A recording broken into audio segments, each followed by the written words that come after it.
So I wanna expand on what I was saying earlier, actually, because 60-second videos, they're not long enough. I talk a lot. The word inshallah, I don't know how the Arabic is. I know Allah is God. Insha, maybe willing. I don't know. God willing. The idea of saying God willing is this idea that you recognize that you cannot control the future.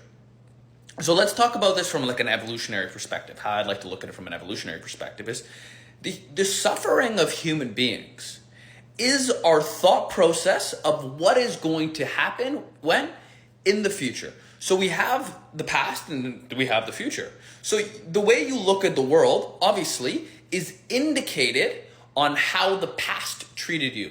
So a simple example, right? If let's go like with a behaviorist approach. No, I'll tell you how you can get people to do what you want from a behaviorist perspective. So just basic psychology on behaviorism, which is something called positive reinforcement. Why am I bringing this up? Well, positive reinforcement is super simple. It's somebody does something good, you give them a cookie, they get the dopamine response from the cookie, they're more willing to do that thing again. So the reward is right there. Now, the closer the reward is to the action, the more willing the person is to do the action. Okay, so what's happening from a neurophysiological perspective? Well, like I just said, they do the reward, they do the thing, the action, they get the reward immediately, they get a dopamine spike, which means that the limbic system, this part of the brain, is moving towards the action. Now, the reason why I'm bringing this up is you have a past action, so now you did the action, and then you get the cookie. So your body is going to assume that when you do the action again, you're going to get the cookie. But now you don't get the cookie. Okay, so now what does that happen? What happens inside the brain? This is anxiety. This is how anxiety forms. Now you do the action, and now you're worried that you're not going to get the cookie. Okay? But now you're worried that you're not going to get the cookie, but that's the only thing that you can eat. You can only eat cookies. I don't know. This is a horrible example, but I think it makes sense. Tell me if it doesn't make sense. I can rebuild it. But now you have to build up a system in which you're nervous because now you became attached to the cookie. Because you did the action, you got the cookie, now you're attached to the cookie. Now you have by the way, the cookie's the dunya. You have the cookie.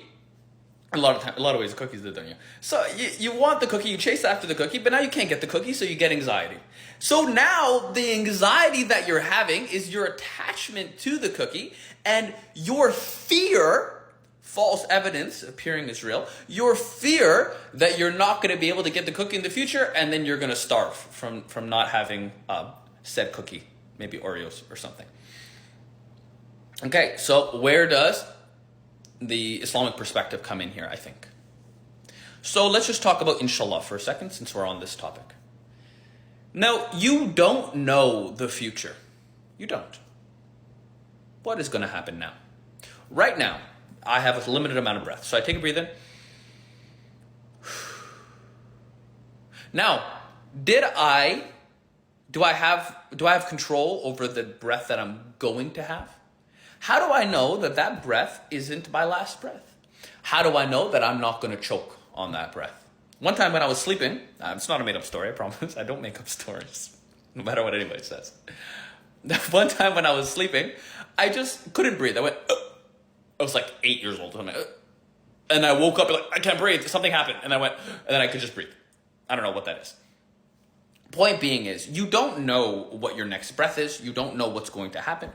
I can have a phone call right now, and it could be somebody that I love could be dead. Now my whole mood has changed.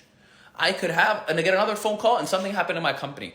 I could have another phone call, and this could happen. I could have another phone call, and then maybe I win an inheritance of $1 million. You don't know what's going to happen. You can only predict the future based off the past. So if you touch a stove, you know that the stove is going to burn you because that's a past event that happened. But you're not 100% sure that the stove is going to burn you. Maybe the stove's not working. Who knows, right? You're making a correlation. Okay, so you can only predict the future based off the past.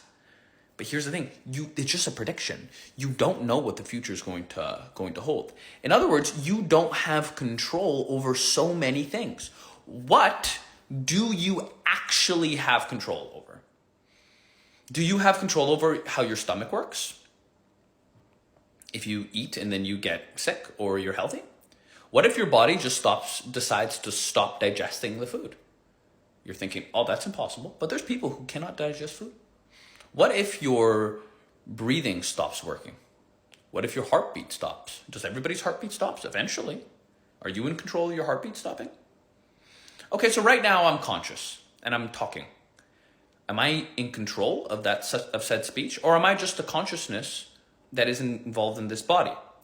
For example, I have an idea in my head right now, but probably being able to be eloquent has to do with so many different factors. The fact that I'm in a safe environment right now, is it controlled by me? If you are in the country that I'm not allowed to, that I'm self-censoring, saying, and they are dropping things on the buildings, would I be able to make such a video right now? This is an uncontrollable factor. If I didn't have the ability to shower, or I didn't have the ability to buy this phone, would I be able to make this video right now? Would you be able to hear it? Maybe I could go deaf. Am I in control of my hearing? I could go over and over and over again on these things. But the reality is, there's two things that are happening here. One, you're not in control of anything, actually. You're just kind of here. You're in control of very, very, very, very little. This is the argument of determinism versus free will. But you're in control of very little.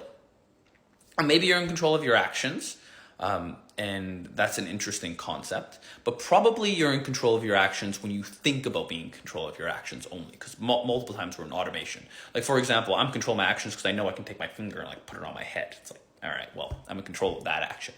Right? But oftentimes you're not in control of your anxiety receptors, and then your anxiety is dictating how one behaves. So your mood is dictating how one behaves. Are you in control of your mood? Over and over and over again, I can make these arguments, right?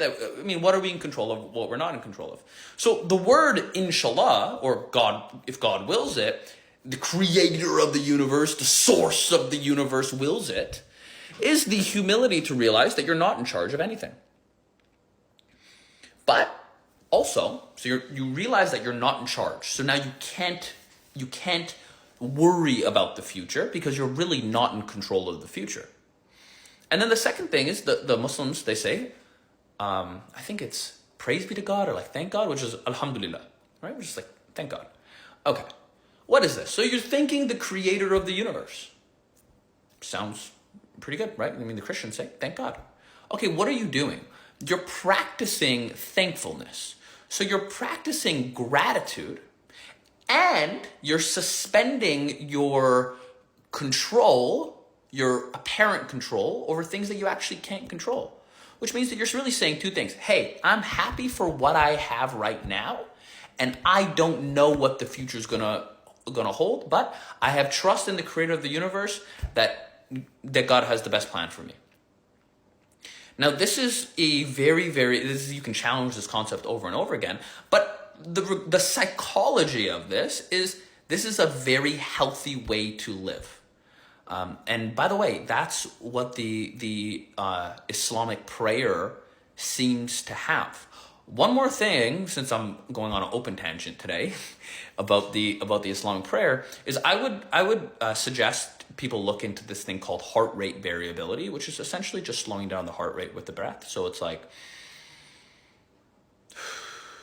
okay.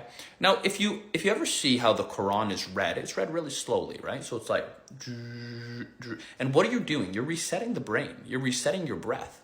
So inside a lot of things when it comes to the Islamic concepts are things that are only proven now through neuroscience, through modern psychology, which is extremely, extremely fascinating. So, yeah, gratefulness and being able to let go and realize that you can only control what you can't control. You can only control what you can control, and you can't control what you can't. So, I hope that made sense. And cool. Enjoy, guys. Goodbye.